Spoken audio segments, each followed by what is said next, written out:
शक्तिपीठ महामार्गाचं नवीन रेखांकन आता समोर येताना पाहायला मिळते आणि ते सांगली आणि सातारा जिल्ह्यातून सुद्धा जाणार आहे. राजू शेट्टी त्याला तीव्र विरोध करताना पाहायला मिळतात. 1 किलोमीटरच्या रस्त्याला साधारण 250 कोटी रुपये खर्च इतका येईल अशा पद्धतीचं त्यांनी गणित मांडलेलं आहे.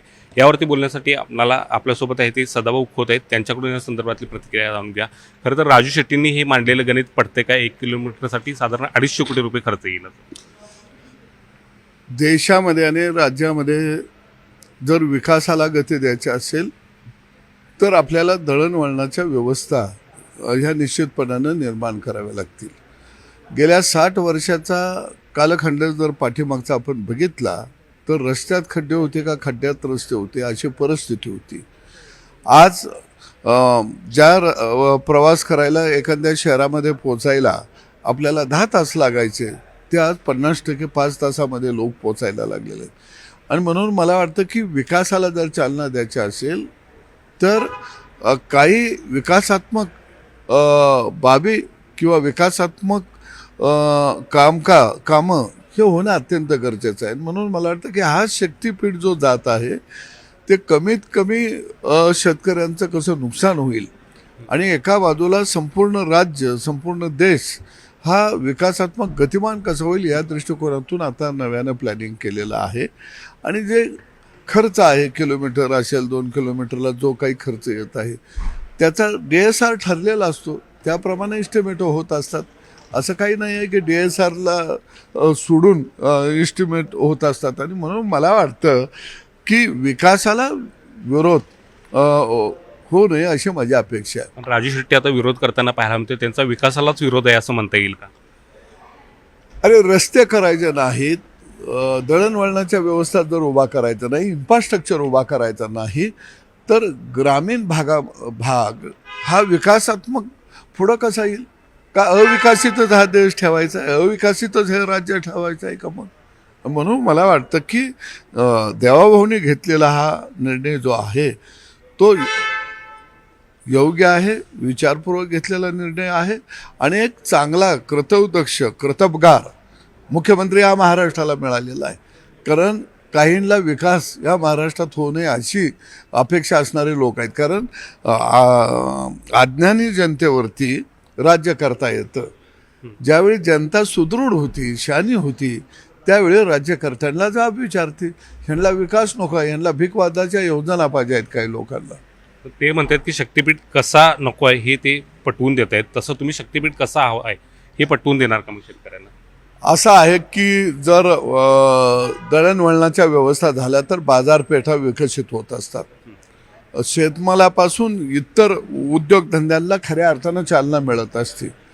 आणि उदाहरण जर घ्यायचं झालं तर काही देशांच्या मध्ये अशी परिस्थिती आहे की लोक शहरामध्ये कामाला येतात आणि गावामध्ये राहायला जातात कारण त्यांच्या दळणवळणाच्या व्यवस्था तयार झाल्या म्हणून ते घडायला लागलं. आणि याचा फायदा काय होतो की मोठ्या प्रमाणामध्ये दळणवळणाच्या जर व्यवस्था निर्माण झाल्या तर शहरातला पैसा हा गावात येत असतो. मग विकासासाठी जर आपण दळणवळणाची व्यवस्था काही उभा केली नाही, इन्फ्रास्ट्रक्चर काय उभा केलं नाही, वीज पाणी रस्ते हे काही नाही दिलं तर ग्रामीण भागामध्ये उद्योगधंदे कसे येतील, ग्रामीण भागामध्ये रोजगारांच्या संध्या कशा निर्माण होतील याचं मात्र कोण उत्तर देऊ शकत नाही.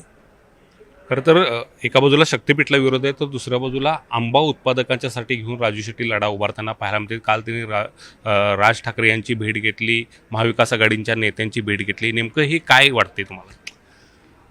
असं आहे की देवाभाऊचं सरकार हे नेहमी शेतकऱ्याच्या पाठीशी खंबीरपणानं उभा राहिलेले आहे. कोकणातल्या आंबा उत्पादक शेतकऱ्याच्या बाजूनं कोकणाचे आमचे नेते आदरणीय नारायण राणेसाहेब हे सुद्धा मुख्यमंत्र्यांना भेटलेले आहेत. आणि निश्चितपणानं सरकार कोकणातल्या आंबा उत्पादकाला सुद्धा दिलासा देईल. पण राजू शेट्टींचं नेमकं हे काय सुरू आहे? यामध्ये काही कुठला राजकारणाचा वास येतोय तुम्हाला, संघटना वाढीचा वास येतोय? असं आहे की प्रत्येकाला सर्वसामान्य माणसाचा प्रश्न घेऊन लढा उभा करण्याचा अधिकार आहे, हक्क आहे. निश्चितपणानं ते त्यांच्या पद्धतीनं सामान्य माणसाचा आवाज उठवत आहेत. खरं तर आता गोकुळचा निवडणूक समोर आली आणि तो वादसुद्धा तुम्ही ऐकला असेल. अगदी मुख्यमंत्र्यांच्या दरबारापर्यंत वाद हा गेलेला आहे. हसन मुश्रीफ हे भाजपचाच पैसा वापरून भाजप विरोधात तो पैसा वापरतात अशा पद्धतीचा आरोप आहे तो शिवाजीराव पाटील भाजपचे चंदगडचे आमदार त्यांनी केले. कसं आहे की कोऑपरेटिव्ह संस्थेमध्ये शेवटी सभासद हा मतदान करत असतो. निश्चितपणानं सभासदाला तो अधिकार आहे की पारदर्शक कारभार करणाऱ्यांच्या पाठीशी उभा राहायचं. त्या प्रत्येकजण आपापली भूमिका त्या ठिकाणी मांडत असतो. तुमच्या मतदारसंघात कासेगावमध्ये एक जेवणावळी चांगली रंगली होती, त्याची चर्चा चांगलीच आता रंगताना पाहायला मिळते. असं काही नाही आहे. जयंत पाटील हे अर्ध्या हळकुंडानं पिवळं झालेलं नेतृत्व या महाराष्ट्रामध्ये आहे.